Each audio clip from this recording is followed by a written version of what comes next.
Napakagandang sign po mga ka-TH, dalawang triangle na pinagbabangga yung bawat dulo mga ka-TH. Ang ibig sabihin po niyan mga ka-TH ay center po ang deposito. Pag ganyan mga ka-TH, mayroon isang dot sa bandang kanan po. Nagsasabi din yan ng direksyon or deposito po mga ka-TH sa may bandang kanan. At meron ding triangle na naka-engrave sa may bandang kanan. Hindi lang gaanong maganda yan mga ka-TH, pero triangle po talaga yan mga ka-TH. Kaya positive na positive po yung sign na yan mga ka-TH.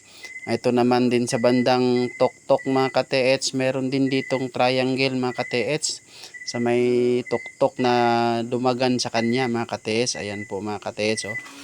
Napakagandang triangle na naka-engrave mga ka-TH. Saktong sakto talagang triangle mga ka-TH. Ang ibig po sabihin nito mga ka-TH, treasure on the spot po na maaring dinaganan lamang po ng bato na ito mga ka-TH. Maaring sa malapit lamang po. Treasure on the spot po ang mga ganitong sign mga ka-TH.